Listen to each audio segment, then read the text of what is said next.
সবাইকে ঝরা ফাগুন ইউটিউব চ্যানেলে স্বাগত জানাচ্ছি। আজ আমরা পড়ে শোনাব হুমায়ুন আহমেদের মিসির আলি সিরিজের জনপ্রিয় একটি গল্প বৃহন্নলা। আজ শুনবেন গল্পের দ্বিতীয় ও শেষ অংশ। গল্পের প্রথম পর্বের লিঙ্ক কমেন্টে দেওয়া আছে। আশা করি আপনাদের সবার ভালো লাগবে। ধন্যবাদ।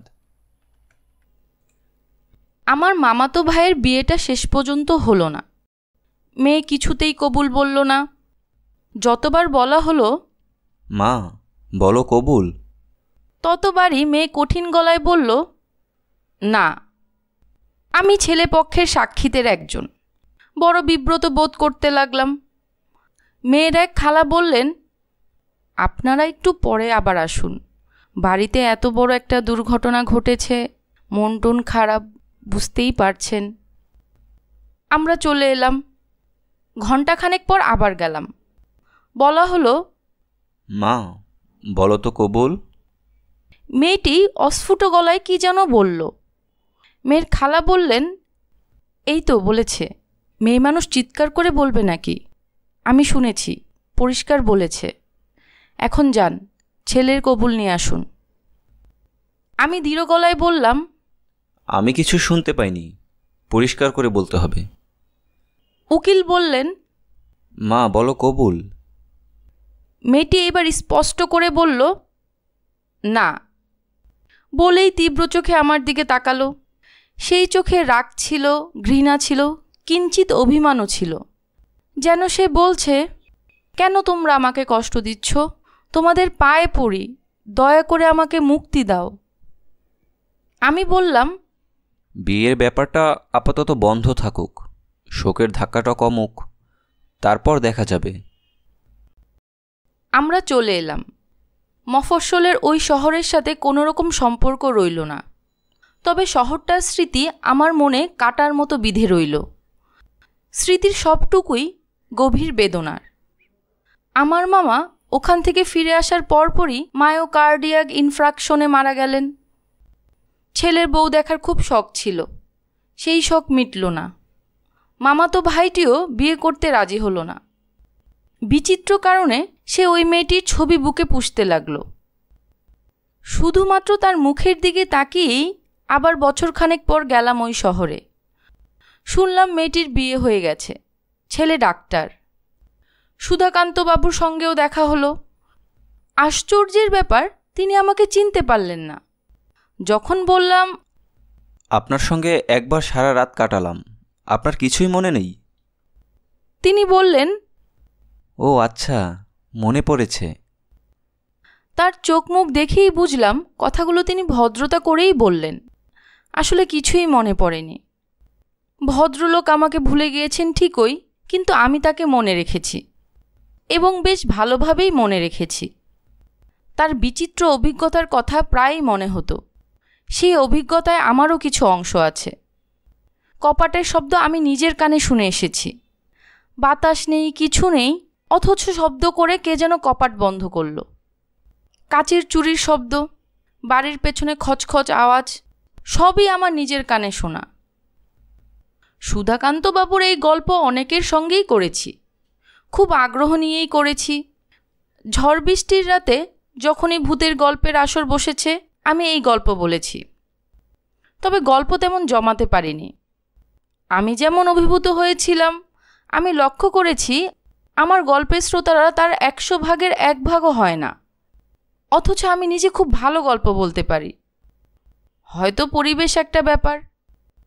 সুধাকান্তবাবুর বাড়িতে আধো জ্যোৎস্নায় যে পরিবেশ তৈরি হয়েছিল, ঢাকা শহরের ড্রয়িং রুমে সেই পরিবেশ তৈরি করা সম্ভব নয়।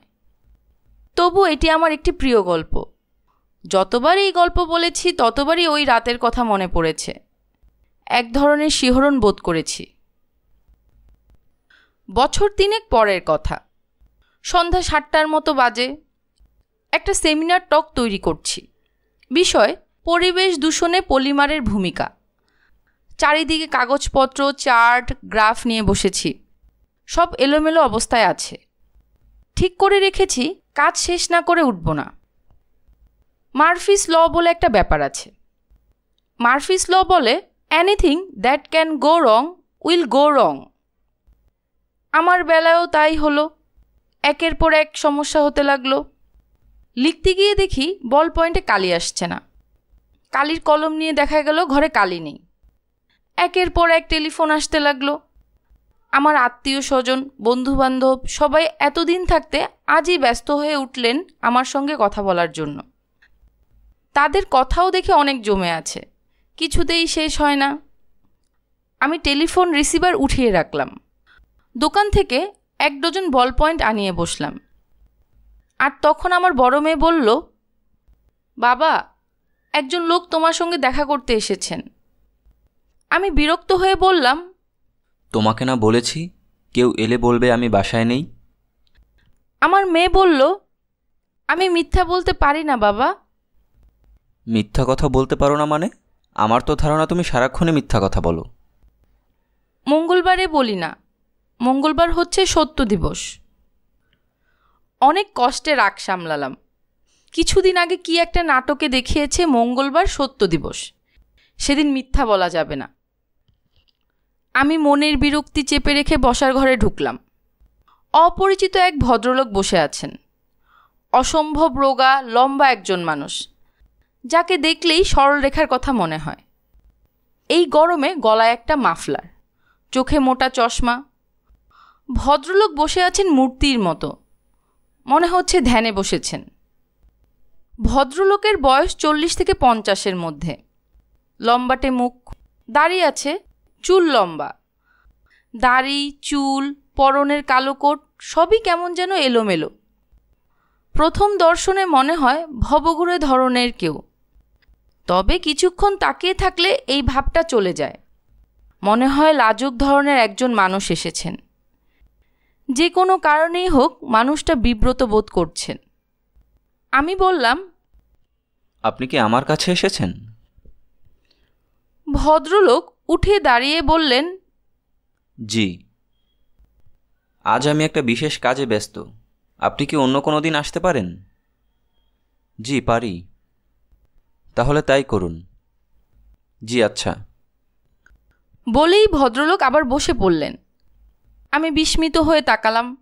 ভদ্রলোক বললেন, বাইরে বৃষ্টি হচ্ছে। আপনি বোধহয় লক্ষ্য করেননি আমি সঙ্গে ছাতা আনিনি। বৃষ্টিটা কমলেই চলে যাব। আমি ফিরে এসে আমার কাজে মন দিলাম। 3 ঘন্টা এক নাগারে কাজ করলাম, অসাধ্য সাধন যাকে বলে। আর কোনো ঝামেলা হলো না। মার্ফি সাহেবের আইন দেখা যাচ্ছে সবসময় কাজ করে না। আমি ভুলেই গেলাম যে বসার ঘরে একজন ভদ্রলোক বসে আছেন। কী কারণে যেন বসার ঘরে গিয়েছি, ভদ্রলোককে দেখে চমকে উঠলাম। আপনি আছেন এখনো? জি। বৃষ্টি তো থেমে গেছে। তা গেছে, কিন্তু কাউকে কিছু না বলে কি করে যাই? আমি লজ্জিত বোধ করলাম। ভদ্রলোক দীর্ঘ সময় একা একা বসে আছেন। বসার ঘরে কেউ আসেনি, কারণ আমার টিভি শোবার ঘরে। সবাই টিভির সামনে চোখ বড় বড় করে বসে আছে। টিভিতে নিশ্চয়ই কোনো নাটক হচ্ছে। আমি বললাম, আপনাকে কি ওরা চা দিয়েছে? জি না। চা খাবেন 1 কাপ? আরেকদিন যখন আসবো তখন খাবো। আরেকদিন আসার দরকার নেই, আজই বলে ফেলুন। চট করে কি বলতে পারবেন? না, পারবো না। আমি আরেকদিন আসবো। আপনার নামটা তো জানা হলো না। আমার নাম মিসির আলী। আমি কি আপনাকে চিনি? জি না, চেনার কোনো কারণ নেই। আমি অ্যাবনর্মাল সাইকোলজি বিষয়ে পড়াশোনা করি, ঢাকা বিশ্ববিদ্যালয়ের পার্ট টাইম শিক্ষক। আমার সঙ্গে আপনার যোগাযোগের কারণটা আমি বুঝতে পারছি না। আরেকদিন যখন আসবো আপনাকে বুঝিয়ে বলবো। আজ যাই, রাত হয়ে গেছে। ভদ্রলোক চলে গেলেন। ভদ্রলোককে বেশ আত্মভোলা লোক বলেও মনে হলো। একটা পলিথিনের ব্যাগ ফেলে গেছেন। ব্যাগে একটা পাউরুটি এবং ছোট ছোট 2টি কলা। মনে হচ্ছে ভদ্রলোকের সকালবেলার নাস্তা। আমি বুঝতে পারলাম না অ্যাবনর্মাল সাইকোলজির একজন অধ্যাপক আমার কাছে ঠিক কী চান। আমার আচার আচরণে অস্বাভাবিক কিছু তো নেই। রহস্যটা কি? 1 সপ্তাহ পর ভদ্রলোক আবার এলেন। আমি দরজা খুললাম। ভদ্রলোক বললেন, আপনি কি আমাকে চিনতে পারছেন? পারছি। আপনার নাম মিসির আলী। আপনি অ্যাবনর্মাল সাইকোলজির একজন অধ্যাপক। গত সপ্তাহে আমার এখানে এসে একটি পাউরুটি এবং 2টো কলা ফেলে গেছেন। ভদ্রলোক হেসে ফেললেন। হাসিটি সুন্দর, শিশুর সারল্য মাখা। আজকাল মাপা হাসি ছাড়া আমরা হাসতে পারি না। মিসির আলী বললেন, আপনার মেয়েটাকে একটু ডাকবেন? তার জন্য 1 প্যাকেট চকলেট এনেছি। আমি খানিকটা বিরক্ত হলাম। অপরিচিত লোক দামি চকলেটের প্যাকেট নিয়ে এলে বুঝতে হবে কিছু ব্যাপার আছে। আবার চকলেট কেন? আপনার জন্য তো আনিনি। আপনি বিরক্ত হচ্ছেন কেন? আপনার মেয়েটিকে আমার খুবই পছন্দ হয়েছে। পছন্দের মানুষকে কিছু দিতে ইচ্ছে করে। আপনি কোনো রকম অস্বস্তি বোধ করবেন না। এই উপহারে কোনো রকম স্বার্থ জড়িত নেই। আমি আপনার কাছে কিছু চাইতে আসিনি। আমি খানিকটা লজ্জিত বোধ করলাম। ভদ্রলোককে ঘরে বসিয়ে চকলেটের প্যাকেট ভেতরে পাঠিয়ে দিয়ে বললাম, কি করতে পারি আপনার জন্যে? আপনার কাছে আমার 1 কাপ চা পাওনা আছে। ওই পাওনা চা খাওয়াতে পারেন। চা আসবে। এখন আসল ব্যাপারটা বলুন। আপনার কি কোনো তাড়া আছে? না, তাড়া নেই। আমি আপনার কাছে সুধোময় বাবু সম্পর্কে কিছু জানতে এসেছি। আপনি যদি কষ্ট করে বলেন। সুধোময় বাবুকে? আপনি এই নামে কাউকে চেনেন না? জি না। সুধোময় বাবুর বাড়িতে আপনি কি 1 রাত কাটাননি, যেখানে আপনার একটা ভয়াবহ অভিজ্ঞতা হয়? আপনি কি সুধাকান্ত বাবুর কথা বলছেন? নাম সুধাকান্ত হতে পারে। গল্পটা আমাকে যে বলেছে সে সম্ভবত নামে গণ্ডগোল করেছে। আমি বললাম, আপনি কি দয়া করে গুছিয়ে বলবেন ব্যাপারটা কি? সুধাকান্ত বাবুকে আমি ঠিকই চিনি। একটা অসাধারণ গল্প তার মুখ থেকে শুনেছি। আপনার সঙ্গে সেই গল্পের কী সম্পর্ক বুঝতে পারছি না। মিসির আলী বললেন, আমার সঙ্গে কোনো সম্পর্ক নেই, তবে রহস্যময় ব্যাপারগুলোর প্রতি আমার একটা আগ্রহ আছে। পৃথিবীতে অনেক রহস্যময় ব্যাপার ঠিকই ঘটে, আবার অনেক কিছু ঘটে যেগুলোকে আপাতদৃষ্টিতে খুব রহস্যময় মনে হলেও আসলে রহস্যময় নয়। আমি ব্যাপারটা বুঝতে চাই। সুধাকান্ত বাবুর চরিত্র আমাকে খানিকটা কৌতূহলী করেছে, কারণ ওর চরিত্রে কিছু অস্বাভাবিক দিক আছে। ওই সম্পর্কে আমি ভালোভাবে জানতে চাই। তাছাড়া আপনার গল্পটাও বেশ মজার।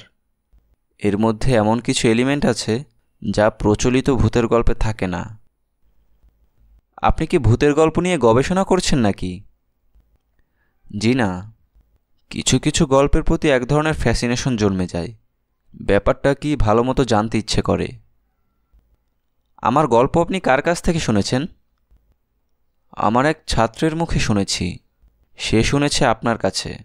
নাম হচ্ছে রুস্তম। তার কাছ থেকেই আপনার ঠিকানা নিয়েছি। আপনি বলছিলেন গল্পটাতে মজার কিছু এলিমেন্ট আছে, সেগুলো কি? যেমন ধরুন কুকুরের ব্যাপারটা। একদল কুকুর সুধাকান্ত বাবুকে ঘিরে ধরল।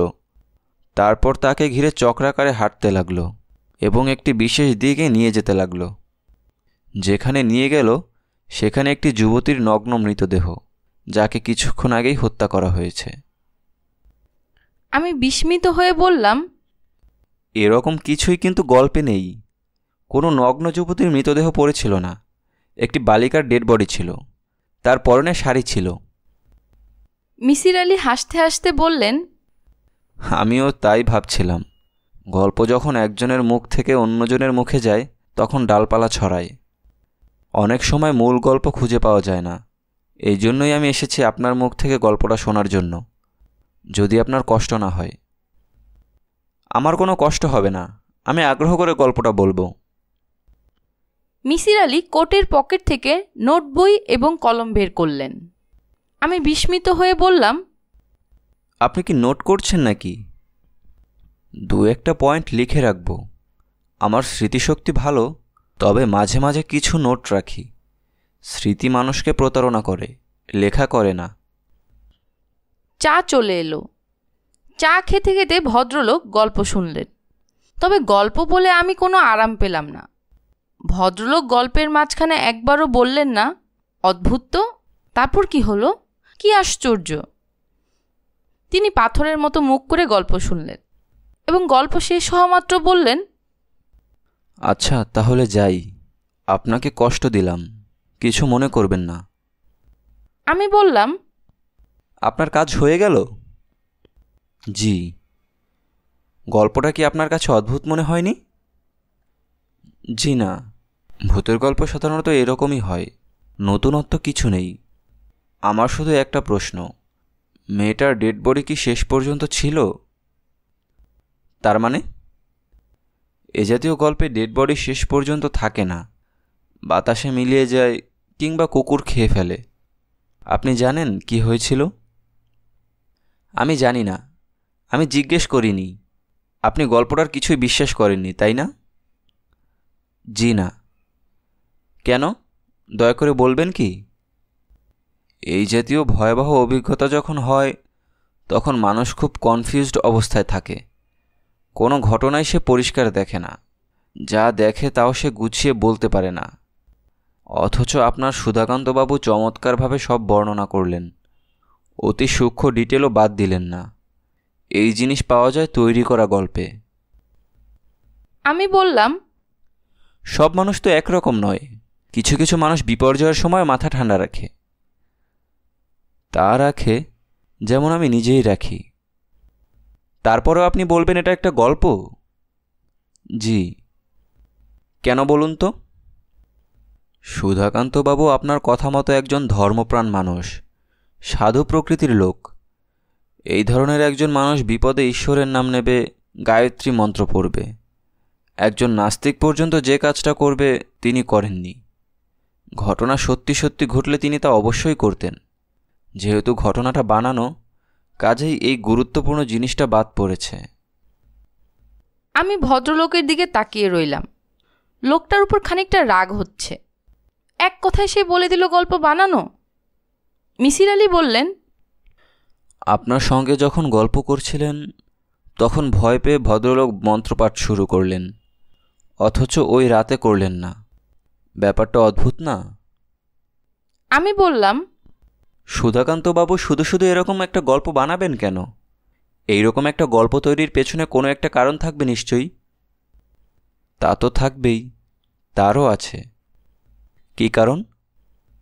অনেক কারণ হতে পারে, তবে আমার যা মনে হয় তা হচ্ছে তিনি নিঃসঙ্গ ধরনের একজন মানুষ। এই জাতীয় একটা গল্প তৈরি করে নিজে সবার আকর্ষণের কেন্দ্রবিন্দুতে চলে এসেছেন। এটা একজন নিঃসঙ্গ মানুষের জন্য কম কথা নয়। মিসির আলি লোকটির প্রতি আমার ভক্তি হলো। লজিক বা যুক্তি নামক ব্যাপারটা যে কত শক্তিশালী হতে পারে, মিসির আলি তা আমার চোখে আঙুল দিয়ে দেখিয়ে দিলেন। আমি বললাম, এই গল্পটা যে সত্যি সেটা আপনি কখন স্বীকার করবেন? অর্থাৎ কোন প্রমাণ উপস্থিত করলে আপনি গল্পটা মেনে নেবেন? মিসির আলি হাসতে হাসতে বললেন, ওই মেয়ের ডেড বডি যদি অন্যরা দেখে থাকে এবং কবর দেওয়া হয় বা দাহ করা হয়, তবেই আমি ঘটনাটা মেনে নেব। আমি আপনাকে খবরটা এনে দেব। আমি চিঠি লিখে খবরটা জোগাড় করব। আপনি আপনার ঠিকানা লিখে রেখে যান। মিসির আলি তার ঠিকানা রেখে চলে গেলেন। আশ্চর্য কাণ্ড, আজও তার পলিথিনের ব্যাগ ফেলে গেলেন। ব্যাগের ভেতর ছোট্ট একটা পাউরুটি, একটা কলা এবং এক টুকরো মাখন। গরমে সেই মাখন গলে ব্যাগময় ছড়িয়ে পড়েছে। চিঠি লিখলাম আমার মামাতো ভাইয়ের সঙ্গে যে মেয়েটির বিয়ের কথা হয়েছিল সেই মেয়ের বড় চাচাকে। আমার ধারণা ছিল ভদ্রলোক জবাব দেবেন না। যেই পরিচয়ের সূত্র ধরে চিঠি লিখেছি সেই সূত্রে চিঠির জবাব দেওয়ার কথা নয়। ভদ্রলোক কিন্তু জবাব দিলেন এবং বেশ গুছিয়েই জবাব দিলেন। আপনার পত্র পাইয়াছি। এক নিতান্ত দুর্ভাগ্যজনক অবস্থায় আপনাদের সহিত পরিচয় হইয়াছিল। আপনি যে সেই পরিচয় মনে রাখিয়া পত্র দিয়াছেন তাহাতে কৃতজ্ঞ হইলাম। আপনি আমার ভাইস্তি প্রসঙ্গে জানিতে চাহিয়াছেন। 2 বৎসর আগে তাহার বিবাহ হইয়াছে, এই খবর তো আপনার জানা। সে এখন তাহার স্বামীর সহিত ইরাকে আছে। তাহার স্বামী একজন ডাক্তার। আপনাদের দোয়ায় তাহারা ভালোই আছে। দ্বিতীয় যে বিষয়টি আপনি জানিতে চাহিয়াছেন তাহার সবই সত্য। কুকুরের কামড়ে ছিন্ন ভিন্ন বালিকাটির দেহ আমরা সবাই দেখিয়াছি। তাহার মৃতদেহ সৎকারের কোনো ব্যবস্থা হয় নাই, কারণ বালিকাটি হিন্দু কি মুসলিম তাহা জানা সম্ভব হয় নাই। ঘটনাটি সেই সময় জনমনে বিপুল আলোড়ন সৃষ্টি করিয়াছিল। দৈনিক ইত্তেফাক পত্রিকার মফস্বল পাতায় খবরও ছাপা হইয়াছিল। অধিক আর কি, আমরা ভালো আছি। আপনার সর্বাঙ্গীন কুশল কামনা করি। আমি চিঠিটি ডাকযোগে মিসির আলির ঠিকানায় পাঠিয়ে দিলাম। মনে মনে হাসলাম। অভ্রান্ত যুক্তিও মাঝে মাঝে অচল হয়ে যায়। এই চিঠিটি হচ্ছে তার প্রমাণ। চিঠি পাঠাবার তৃতীয় দিনের মাথায় মিসির আলি এসে উপস্থিত। আমি হেসে বললাম, কি গল্পটা এখন বিশ্বাস করলেন? মিসির আলি শুকনো গলায় বললেন, তাকে খুব চিন্তিত মনে হলো। আমি বললাম, আপনাকে এত চিন্তিত মনে হচ্ছে কেন? মিসির আলি বললেন, আমি আপনার কাছ থেকে গল্পটা আবার শুনতে চাই। কেন? প্লিজ আরেকবার বলুন। আবার কেন? বলুন শুনি। আমি দ্বিতীয়বার গল্পটা শুরু করলাম। এক জায়গায় মিসির আলি আমাকে থামিয়ে দিয়ে বললেন, কত তারিখ বললেন? 12ই কার্তিক। এই তারিখে ঘটনাটা ঘটল। 12ই কার্তিক তারিখটা আপনার মনে আছে? হ্যাঁ আছে। প্রথমবার যখন আপনাকে গল্পটা বলি তখনও তো 12ই কার্তিক বলেছিলাম বলেই আমার মনে হয়। হ্যাঁ বলেছিলেন। আজও সেই একই তারিখ বলেন কিনা তাই দেখতে চেয়েছি। এই তারিখটা বেশ জরুরি। জরুরি কেন? বলছি কেন, তার আগে আপনি বলুন 12 তারিখটা আপনার মনে রইল কেন? এসব দিন তারিখ তো আমাদের মনে থাকে না। 12 তারিখ আমার বড় মেয়ের জন্মদিন। কাজেই সুধাকান্তবাবু 12 তারিখ বলা মাত্র আমার মনে গেঁথে গেল। তাছাড়া আমার স্মৃতিশক্তি ভালো। তাই তো দেখছি। এখন বলুন তারিখটা এত জরুরি কেন?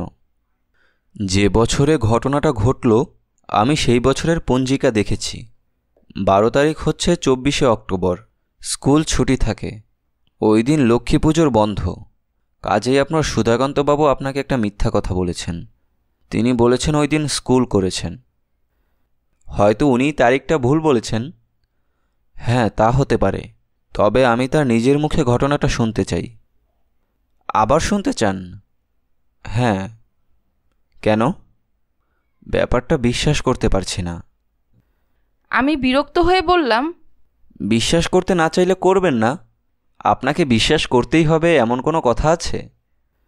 মিসির আলি বললেন, আপনি কি একটু যাবেন আমার সঙ্গে? কোথায়? ওই জায়গায়। কেন?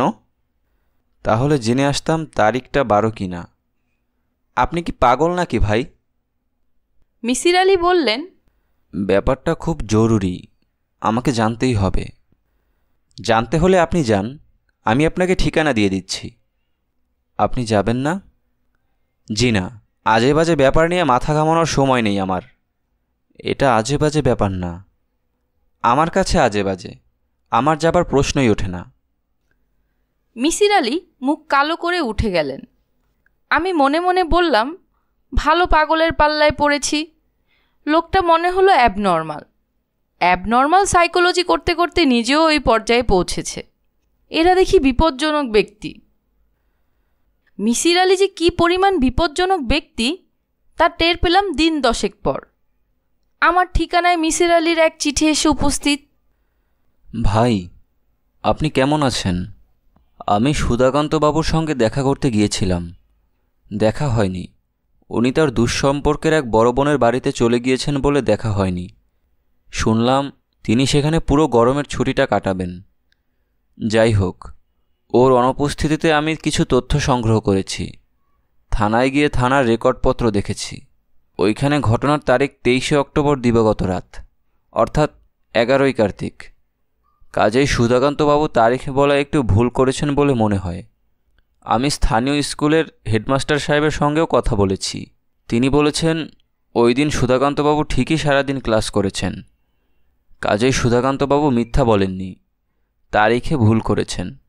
তারিখ ভুল করা খুব অস্বাভাবিক নয়। ভদ্রলোকের স্মৃতিশক্তি তেমন ভালো না। কারণ আপনার মুখেই শুনেছি দ্বিতীয়বার যখন তার সঙ্গে আপনার দেখা হয় তখন তিনি আপনাকে চিনতে পারেননি। থানার ওসি সাহেবকে জিজ্ঞেস করলাম পোস্টমর্টেম কি করা হয়েছিল?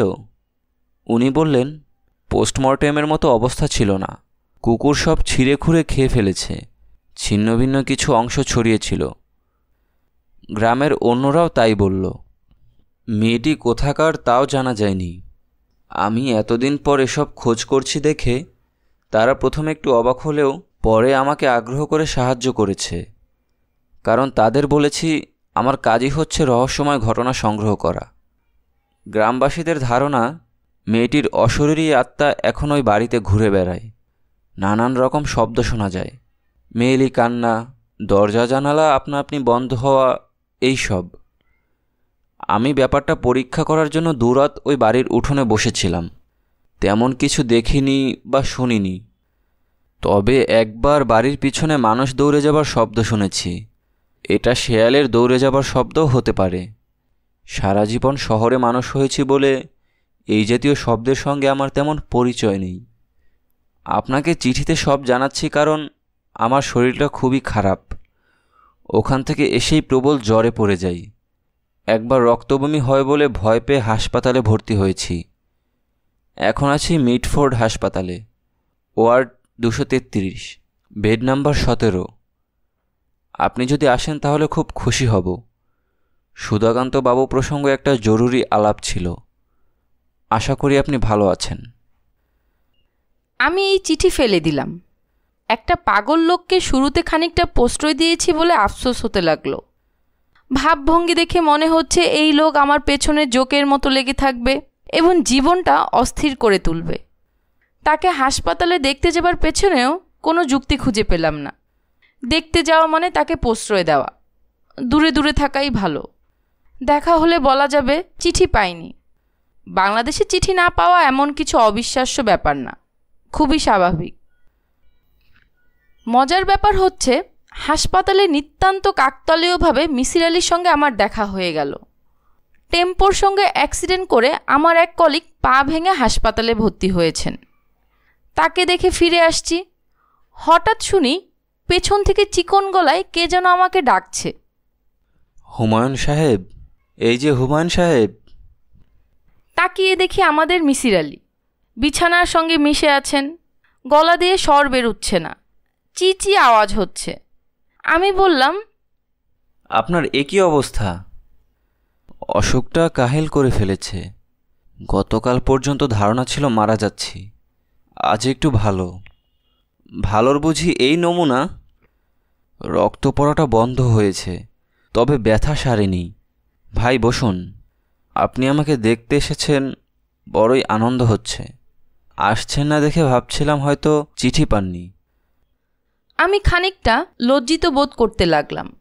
একবার ইচ্ছা হলো সত্যি কথাটা বলি যে তাকে দেখতে আসিনি, ভাগ্যচক্রে দেখা হয়ে গেল। পরক্ষণেই মনে হলো সব সত্যি কথা বলতে নেই। হুমায়ুন সাহেব? জি, বসুন ভাই, একটু বসুন। আমি বসলাম। মিসির আলি বললেন, আপনাকে দেখে খুব ভালো লাগছে। একটা বিশেষ কারণে মনটা খুব খারাপ ছিল। বিশেষ কারণটা কি? 11 নম্বর বেডটার দিকে তাকিয়ে দেখুন। আলসারের পেশেন্ট, কিচ্ছু খেতে পারে না। হাসপাতাল থেকে যে খাবার দেয় সবটাই রেখে দেয়। তখন কি হয় জানেন? তার ছোট ভাই সেটা খায়, খুব তৃপ্তি করে খায়। দিনরাত বড় ভাইয়ের কাছে সে যে বসে থাকে, ওই খাবারের আশাতেই বসে থাকে। আজ কি হয়েছে জানেন? বড় ভাইয়ের শরীর বোধহয় একটু ভালো হয়েছে, সে তার খাবার সব খেয়ে ফেলেছে। ছোট ভাইটা অভুক্ত অবস্থায় সারাদিন বসে আছে। অসম্ভব কষ্ট হয়েছে আমার, বুঝলেন? চোখে পানি এসে গিয়েছিল। আমাদের দেশের মানুষগুলো এত গরিব কেন বলুন তো ভাই? আমি মিসির আলির প্রশ্নের জবাব দিতে পারলাম না। 11 নম্বর বেডের দিকে তাকালাম। 16-17 বছরের একজন যুবক অসুস্থ ভাইয়ের পাশে বসে আছে। আমি বললাম, ছেলেটা কি এখনো না খেয়ে আছে? হ্যাঁ, আমি নার্সের হাতে তার জন্য 50টা টাকা পাঠিয়েছিলাম, সে রাখেনি। বড়ই কষ্ট হচ্ছে হুমায়ুন সাহেব। আমি মিসির আলির হাত ধরলাম।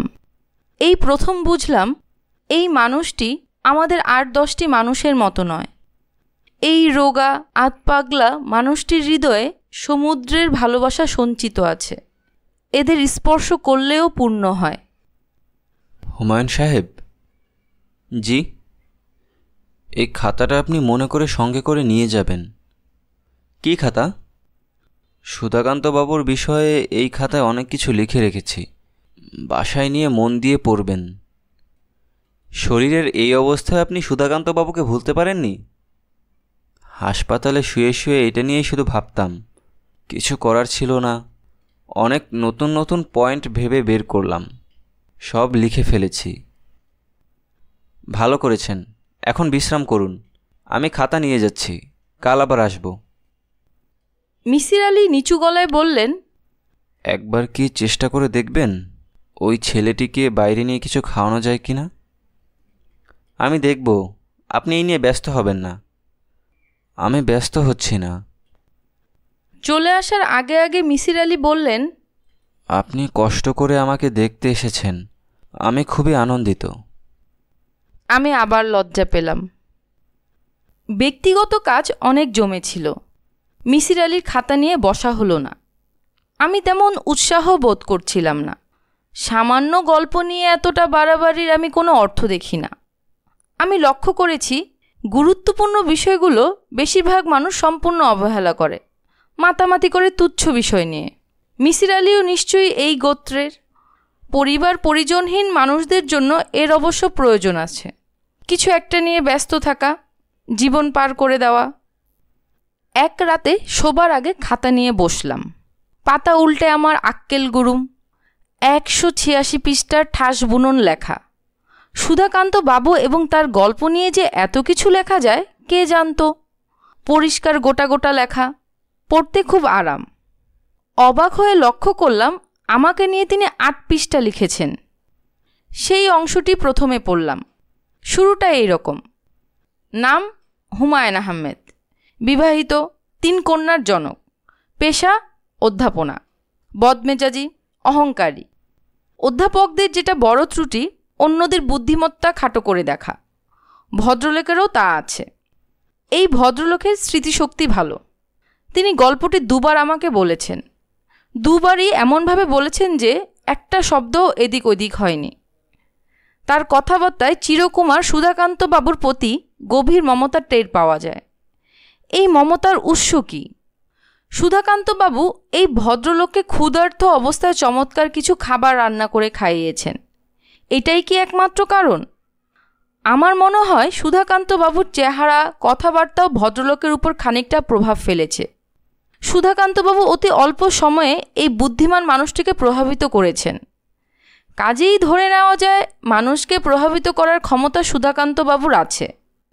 আমরা তাহলে কি ধারণা করতে পারি না সুধাকান্ত বাবু তার আশেপাশের মানুষদেরও প্রভাবিত করেছেন? সুধাকান্ত বাবুকে নিয়ে 3টি অধ্যায় আছে। প্রথম অধ্যায়ের শিরোনাম পূর্ব পরিচয়। এই অংশে সুধাকান্ত বাবুর পরিবারের যাবতীয় বিবরণ আছে। বাবার নাম, দাদার নাম, মার নাম, তারা কে কেমন ছিলেন, কি করতেন, কে কিভাবে মারা গেলেন, দেশ ত্যাগ করলেন কবে, কেন করলেন। এত তথ্য ভদ্রলোক কিভাবে জোগাড় করলেন, কেনই বা করলেন কে জানে। দ্বিতীয় অধ্যায়টির নাম সুধাকান্ত বাবু ও তার বাগদত্তা। এই অধ্যায়টি বেশ ছোট। পড়ে মনে হলো মিসির আলি তেমন কোনো তথ্য জোগাড় করতে পারেননি। তৃতীয় অধ্যায় সুধাকান্ত বাবুর চরিত্র এবং মন মানসিকতা নিয়ে। শুরুটা এমন: ভদ্রলোক নিজেকে সাধু শ্রেণীতে ফেলেছেন। শুরুতেই তিনি বলেছেন যে সাধু সন্ন্যাসীর জীবনযাত্রায় তার আগ্রহ আছে। শ্মশানে শ্মশানে ঘুরতেন এবং স্থানীয় লোকজনও তাকে সাধু বাবা বলেন। নিজের সাধু চরিত্রটির প্রতি ভদ্রলোকের দুর্বলতা আছে। এই দুর্বলতার কারণ কি? প্রকৃত সাধু শ্রেণীর লোক শুরুতেই অন্যকে বলে না আমি সাধু। ইনি তা বলছেন। কাজেই ধরে নেওয়া যাক ইনি আমাদের মতোই দোষগুণ সম্পন্ন সাধারণ একজন মানুষ। তিনি নিঃসঙ্গ জীবন ঠিক পছন্দ করেন বলেও মনে হলো না।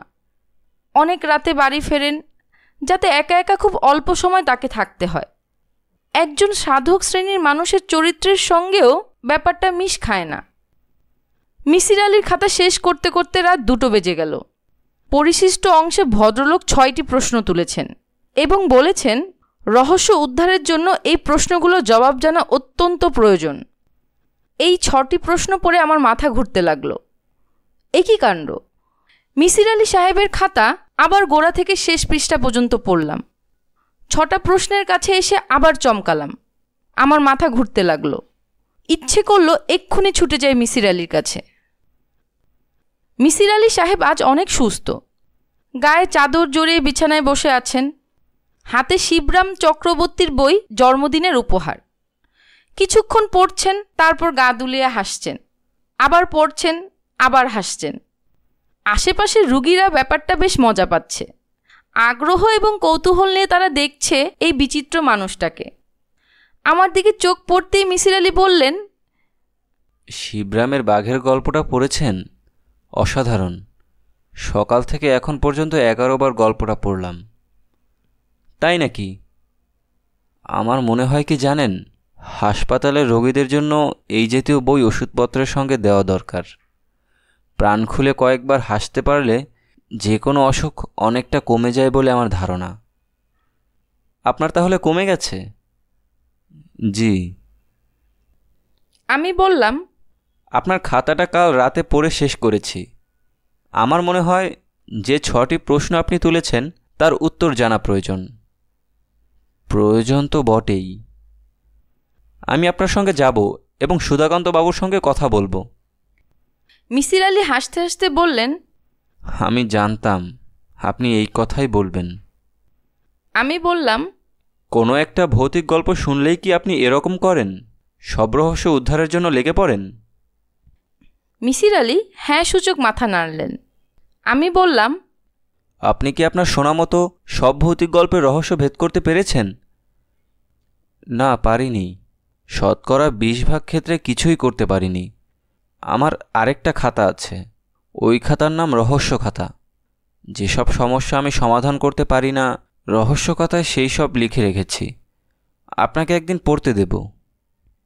ঠিক আছে, আপনার রহস্য খাতা একদিন পড়ব। কিংবা আপনি যদি চান তাহলে ওইখানকার একটা গল্প আপনাকে শোনাতেও পারি। এইখানে বলবেন? অসুবিধা কি? হাসপাতালে একটা ক্যান্টিন আছে। ক্যান্টিনে বসে চা খেতে খেতে গল্পটা আপনাকে বলতে পারি। আসলে ব্যাপারটা কি জানেন, আপনার সঙ্গে কথা বলতে আমার ভালো লাগছে। একটা গল্প যদি শুরু করি তাহলে ভদ্রতার কারণেই আপনি গল্প শেষ না করা পর্যন্ত বসে থাকবেন। এটাই হচ্ছে আমার লাভ। আপনার শরীরের এই অবস্থায় আপনি ক্যান্টিনে যেতে পারবেন? পারবো। আমাকে যতটা কাহিল দেখাচ্ছে ততটা কাহিল কিন্তু না। আসুন যাই। আমরা ক্যান্টিনে বসলাম। অবাক হয়ে লক্ষ্য করলাম হাসপাতাল নোংরা হলেও ক্যান্টিনটা বেশ পরিষ্কার। ভিড় আছে, তবে হইচই নেই। 2 ধরনের চা পাওয়া যাচ্ছে, 1 নম্বরি চা এবং 2 নম্বরি চা। 1 নম্বরি চা 1 টাকা করে, 2 নম্বরি চা 3 টাকা করে।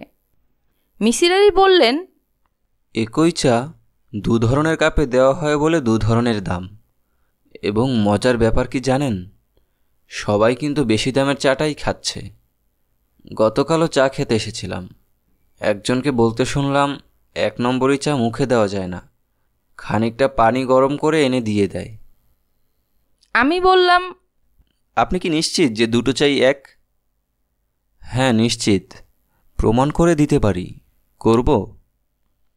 না, প্রমাণ করতে হবে না। আপনার কথা আমি বিশ্বাস করছি। এখন আপনার গল্পটা বলুন। আপনার কি তাড়া আছে?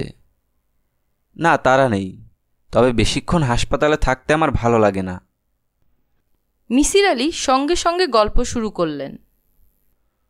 রহস্য খাতায় এই গল্পের নম্বর হচ্ছে 21, অর্থাৎ এটা 21 নাম্বার গল্প। এর চেয়ে অনেক ভয়ঙ্কর গল্প আমার স্টকে আছে, তবু এটা বলছি কারণ এটা বলতে গেলে একটা ফার্স্ট হ্যান্ড স্টোরি।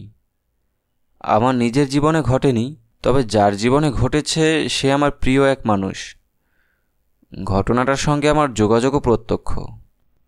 মেয়েটি হচ্ছে আমার দুঃসম্পর্কের আত্মীয়া, আমার মার মামাতো বোনের মেয়ে, গ্রামের মেয়ে। হোস্টেলে থেকে ময়মনসিংহ মোমিনুন্নেসা কলেজে পড়তো। 2nd ইয়ারে উঠে হঠাৎ করে তার বিয়ে হয়ে যায়। খুব বড় ঘরে বিয়ে হয়, ছেলের অর্থ, বিত্ত এবং প্রতিপত্তির কোনো অভাব নেই। পরিবারটিও এদেশের নামকরা পরিবার।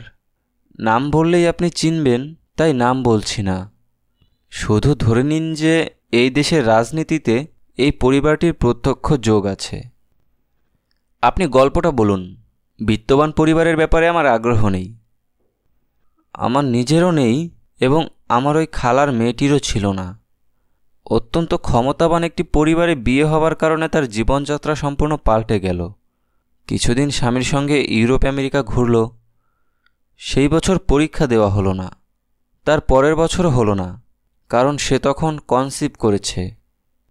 সমস্যা শুরু হলো তখন, যখন মেয়েটি বিচিত্র সব স্বপ্ন দেখতে লাগলো। প্রতিটি স্বপ্নের মূল বিষয় একটি।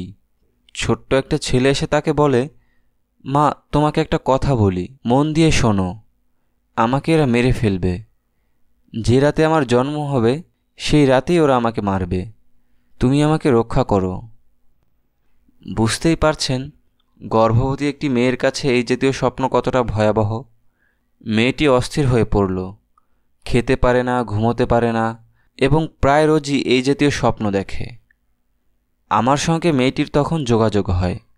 আমি তাকে নানানভাবে বুঝিয়ে বলি যে এটা কিছুই না। গর্ভবতী মেয়েদের অবচেতন মনে একটা মৃত্যু ভয় থেকেই যায়। সেই ভয় নানানভাবে প্রকাশ পায়। তোমার বেলায় এইভাবেই প্রকাশ পাচ্ছে। মেয়েটির স্বামী বিষয়টি নিয়ে খুব বিব্রত বোধ করছিল। সে ঠিক করে রেখেছিল যে মেয়েটির মনের শান্তির জন্য ডেলিভারির ব্যাপারটা এদেশে না করে বিদেশের কোনো হাসপাতালে করা হবে। সেটা সম্ভব হলো না। 8 মাসের শেষে হঠাৎ করে মেয়েটির ব্যথা উঠল। তাড়াহুড়ো করে তাকে নিয়ে যাওয়া হলো ঢাকার নামকরা একটা ক্লিনিকে। নর্মাল ডেলিভারি হলো। রাত 2টোয় মেয়েটি একটি পুত্র সন্তান প্রসব করল। মিসির আলি থামলেন, ছোট্ট একটা নিঃশ্বাস ফেলে বললেন, অনেকের সঙ্গে আমিও ক্লিনিকে অপেক্ষা করছিলাম। মেয়েটি আমার একজন রোগী, কাজেই আমার খানিকটা দায়িত্ব আছে। ক্লিনিকের পরিচালক একজন মহিলা ডাক্তার। তিনি আমাকে ডেকে ভেতরে নিয়ে গেলেন এবং বললেন, যেই বাচ্চাটির জন্ম হয়েছে তাকে একটু দেখুন। আমি দেখলাম। একটা গামলার ভেতর বাচ্চাটিকে শুইয়ে রাখা হয়েছে। জেলিফিশ আপনি দেখেছেন কিনা জানি না। শিশুটির সমস্ত শরীর জেলিফিশের মতো স্বচ্ছ, থলথলে গাঢ় নীল রং। শুধু মাথাটা মানুষের। মাথা ভর্তি রেশমি চুল, বড় বড় চোখ, হাত পা কিছুই নেই। অক্টোপাসের মতো নল জাতীয় কিছু জিনিস কিলবিল করছে। আমি খুব সাহসী মানুষ, কিন্তু এই দৃশ্য দেখে ভয়ে গা কাঁপতে লাগলো। ডাক্তার সাহেব বললেন, এই শিশুটিকে আপনি কি করতে বলেন? আমি বললাম, আমার বলায় কিছু আসে যায় না। বাচ্চার মা বাবা কি বলেন? বাচ্চার মাকে জানানো হয়নি, তাকে ঘুম পাড়িয়ে রাখা হয়েছে। বাচ্চার বাবা চান না বাচ্চা বেঁচে থাকুক। আমি চুপ করে রইলাম। তিনি বললেন, এই রকম অ্যাবনর্মাল বাচ্চা এমনিতেই মারা যাবে, আমাদের মারতে হবে না। প্রকৃতি এত বড় ধরনের অ্যাবনর্মালিটি সহ্য করবে না। আমি কিছু বললাম না। বাচ্চাটিকে ফুল স্পিড ফ্যানের নিচে রেখে দেওয়া হলো। প্রচণ্ড শীতের রাত। বাচ্চাটির মাথার ওপর ফ্যান ঘুরছে। এতেই তার মরে যাওয়া উচিত, কিন্তু আশ্চর্যের ব্যাপার, ভোর 5টায় দেখা গেল বাচ্চা দিব্যি সুস্থ। বড় বড় চোখে এদিক ওদিক তাকাচ্ছে, শীষ দেওয়ার মতো শব্দ করছে। ভোর 5:30টায় সবার সম্মতি নিয়ে বাচ্চাটিকে 100 সিসি ইমাডোজল ইঞ্জেকশন দেওয়া হলো। যে কোনো পূর্ণবয়স্ক লোক এতে মারা যাবে, কিন্তু তার কিছুই হলো না। শুধু শীষ দেওয়ার ব্যাপারটা একটু কমে গেল। ভোর 6টায় দেওয়া হলো 50 সিসি অ্যাট্রোজিন সলিউশন।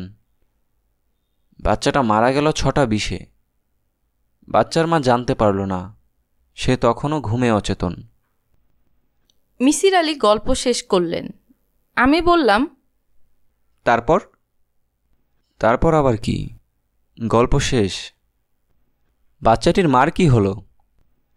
বাচ্চাটির মার কি হলো তা দিয়ে তো আমাদের প্রয়োজন নেই। রহস্য তো ওখানে নয়।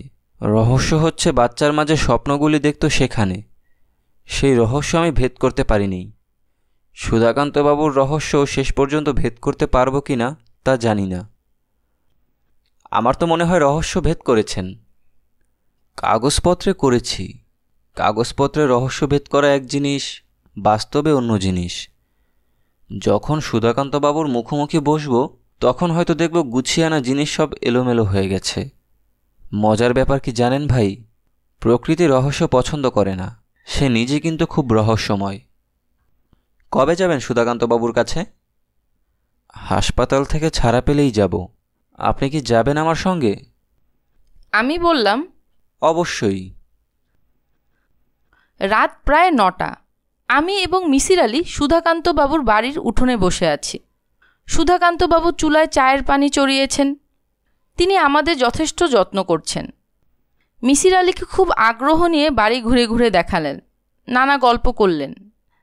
বাড়ি আগের মতোই আছে, তবে কামিনী গাছ দুটির একটি নেই, মরে গেছে। কুয়ার কাছে সারি বেঁধে কিছু পেয়ারা গাছ লাগানো হয়েছে, যা আগে দেখিনি।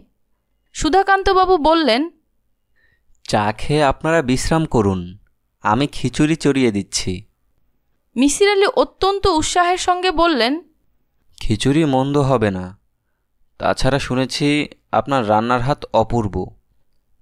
আমাদের চা দিয়ে সুধাকান্তবাবু খিচুড়ি চড়িয়ে দিলেন। মিসির আলি বললেন, রান্না করতে করতে আপনি আপনার ভৌতিক অভিজ্ঞতার কথা বলুন, এটা শোনার জন্যই এসেছি। আগেও একবার এসেছিলাম, আপনাকে পাইনি। জানি, খবর দিয়ে এলে থাকতাম। আমি বেশিরভাগ সময়ই থাকি। শুরু করুন। সুধাকান্তবাবু গল্প শুরু করলেন। ভৌতিক গল্পের জন্য চমৎকার একটা পরিবেশ, অন্ধকার উঠোন, আকাশে নক্ষত্রের আলো। উঠোনের উপর দিয়ে একটু পরপর হাওয়া বয়ে যাচ্ছে। একটা তক্ষক ডাকছে। তক্ষকের ডাক বন্ধ হবার সঙ্গে সঙ্গে অসংখ্য ঝিঝি পোকা ডেকে উঠছে। ঝিঝি পোকা থামতেই তক্ষক ডেকে ওঠে।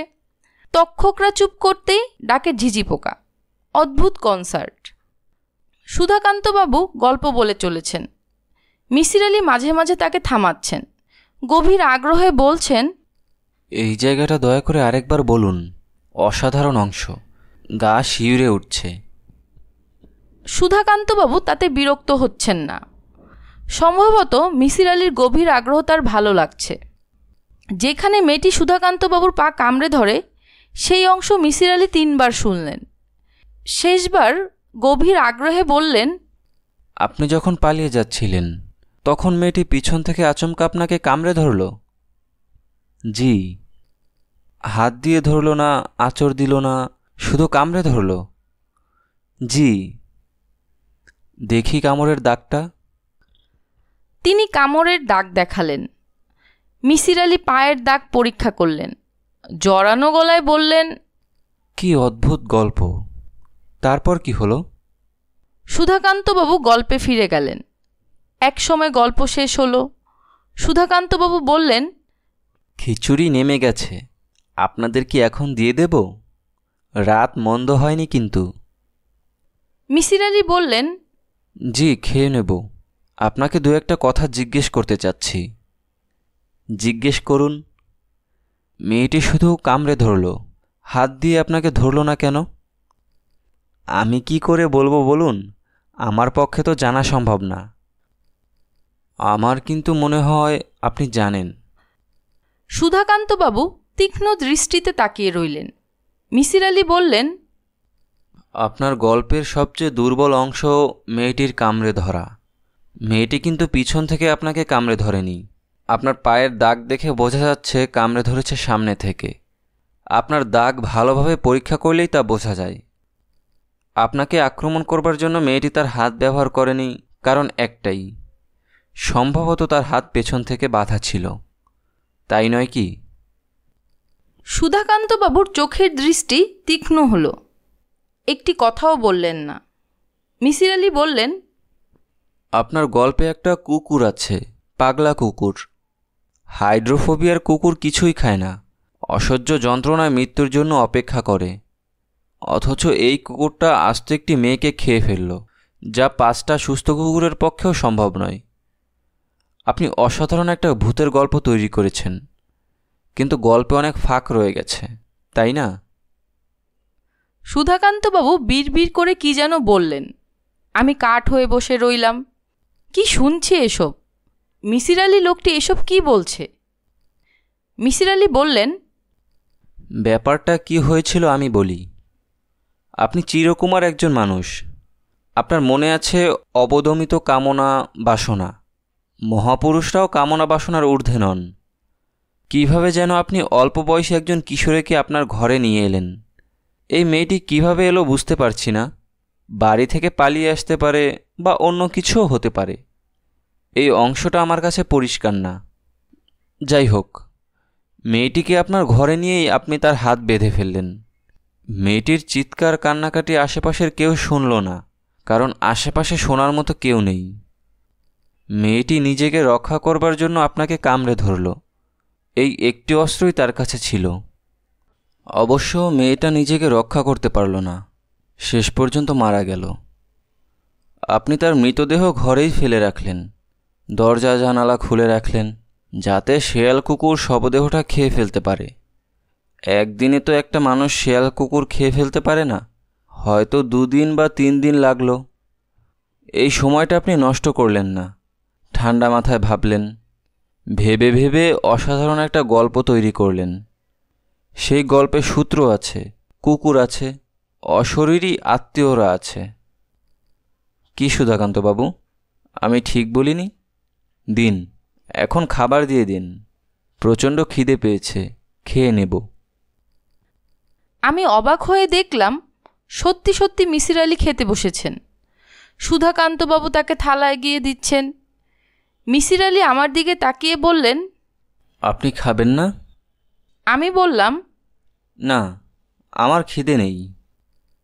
মিসির আলি খেতে খেতে বললেন, সুধাকান্তবাবু, আপনার বিরুদ্ধে কেস দাঁড় করাবার মতো কিছু আমার হাতে নেই। যেসব কথা আপনাকে বলেছি সেসব আমি কোর্টে টিকাতে পারবো না। আমি সেই চেষ্টাও করব না। কাজেই আপনার ভয়ের কিছু নেই। তবে আমার কেন জানি মনে হচ্ছে আপনি থানায় গিয়ে অপরাধ স্বীকার করবেন। আচ্ছা, মেয়েটার নাম কি ছিল? সুধাকান্ত গম্ভীর গলায় বললেন, বিন্তি। ওর নাম বিন্তি। ও আচ্ছা, বিন্তি। মিসির আলি খুব আগ্রহ করে খাচ্ছেন। আমি দূর থেকে তাকে দেখছি, সুধাকান্ত বাবুও দেখছেন। তার চোখে পলক পড়ছে না, সেই পলকহীন চোখে গভীর বিস্ময়। মিসির আলি বললেন, খিচুড়ি তো ভাই অপূর্ব হয়েছে। আমাকে রেসিপিটা দেবেন তো। আমিও আপনার মতো একা একা থাকি, মাঝে মাঝে খিচুড়ি রান্না করব।